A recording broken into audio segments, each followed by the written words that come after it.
আসসালামু আলাইকুম। তো কেমন আছো তোমরা? আশা করি আল্লাহর রহমতে অনেকটাই ভালো আছো। আল্লাহর রহমতে আর তোমাদের ভালোবাসায় আমি অনেকটাই ভালো। তাই তো তোমাদের মাঝে নিয়ে আসলাম মিথ্যা ভালোবাসা গল্পের 4 নম্বর পর্বটা। তো বেশি কথা না কইয়া চলো আমরা গল্পটা দিয়ে শুরু কইরা। তারপর শান্তি আর শান্তম বহু কষ্টে নিজেদের চোখের পানি আটকিয়ে শাহরিয়ারকে তাদের বাসায় নিয়ে যায়। শান্তার বাবা মা শান্তার কথা জিজ্ঞাসা করছিল। শাহরিয়ার শুধু চোখের অশ্রুতে ভাসিয়ে দিচ্ছে, কিছুই বলতে পারছে না, কারণ তার মুখটি দিয়ে কোনো রকম একটা শব্দ বের করতে পারছে না। শান্তার বাবা মায়ের কথা জবাবে শাহরিয়ার চোখের জল ফেলা ছাড়া যখন আর কোনো কিছু বলতে পারছিল না, তখন শান্তি বহু কষ্টে নিজের চোখের পানিগুলো আটকিয়ে সবকিছু বলল। সবকিছু শুনে শান্তার বাবা মা কাঁদতে থাকে। প্রায় 1 সপ্তাহ চলে গেল। শাহরিয়ার এখনো শান্তাদের বাসায় আছে। এখনো শান্তার পরিবারের সবারই মন খারাপ। শান্তার পরিবারের অনেকের আত্মীয় স্বজন শাহরিয়ার কথাগুলো বিশ্বাস করছে না। তারা অনেকেই দাবি করছে শান্তার খুন শাহরিয়া করছে। এই 1 সপ্তাহে শাহরিয়ার অনেক কিছু জানতে পারে সমুদ্রের পারে আম্মু বলে জড়িয়ে ধরা মিষ্টি মেয়েটি শান্তির মেয়ে না, তাদের কোনো আত্মীয়র মেয়ে। শান্তিকে পাই আম্মু বলে ডাকে এবং শান্তি এখনো অবিবাহিত।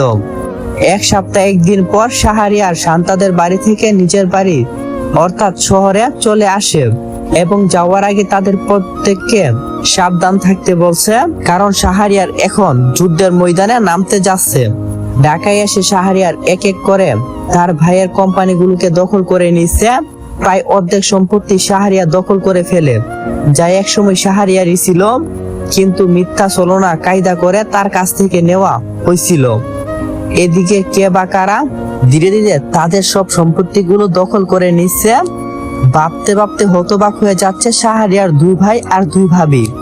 তারা বহু কষ্টে খবর নিয়ে জানতে পারে ডাক কিং নামক একটি গ্যাং তাদের সবকিছুতেই রাজ্য বিস্তার করছে। আর এমনিতেই ডাক কিং এই নামটা প্রথমে শুনলে চমকে গেছে, কারণ এই নাম আগে শুনিনি। আর অন্যদিকে রাগে মাথায় হাত দিয়ে চিৎকার করে করে ফোনে কথা বলছে শাহরিয়ারের মেজু ভাই। বলতাছে ওইসব কুত্তার বাচ্চাদের কলিজা এত পরিমাণ বেড়ে গেছে, তারা আমাদের সম্পত্তির দিকে হাত বাড়িয়েছে। তুই তাদেরকে ব্লকবাস্টার গ্যাং এর কথা বলিস নি? লোকটি ওই পাশ থেকে বলছিলাম, কিন্তু ওরা হাসি তামাশা করছে। সঙ্গে সঙ্গে পছন্দ রাগে ফ্লোরে আছাড় মেরে ফোনটিকে 2 ভাগ করে ফেলে। শাহরিয়ারের মেজু ভাবি তার স্বামীর এরকম রাগ দেখে 1.5 বছরের একটা ছোট মেয়েকে কুলে নিয়ে বলল, ওগো এসব ঝামেলায় নিজেকে জড়িও না। আর এই বিপক্ষী গ্যাং অনেকটাই শক্তিশালী, ওদের সাথে পেরে ওঠা সম্ভব হবে না।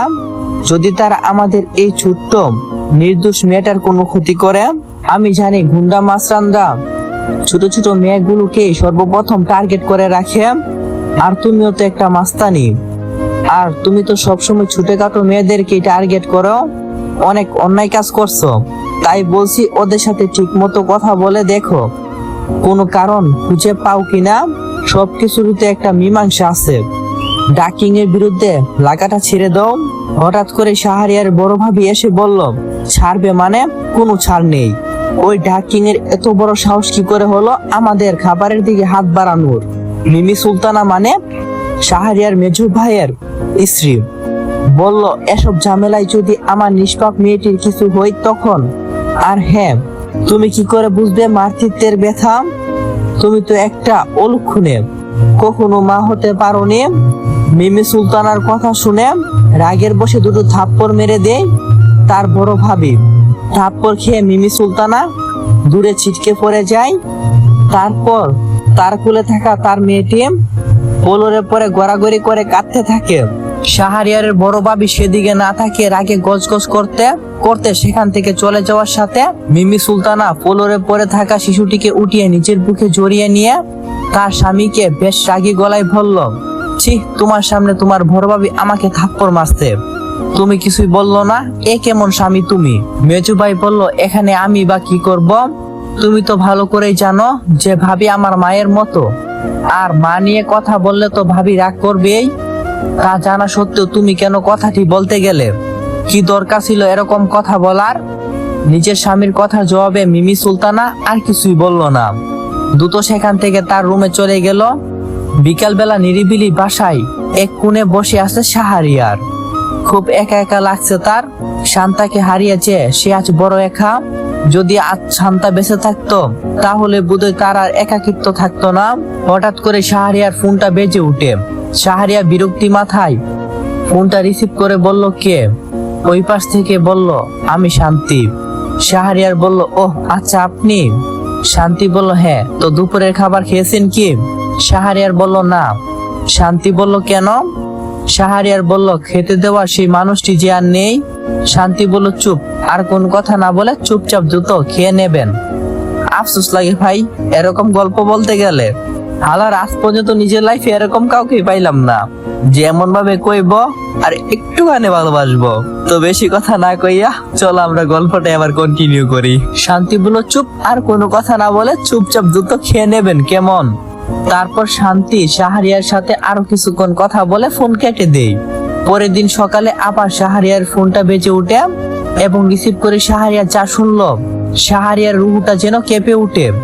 ওই পাশ থেকে বড় ভাই বলল, কি রে ইঁদুরের বাচ্চা, আমাদেরকে অনেক দূরাদূরি করিয়েছিস, কিন্তু আর না, কি ভেবেছিস আমরা হাত গুটিয়ে চুপচাপ বসে থাকবো?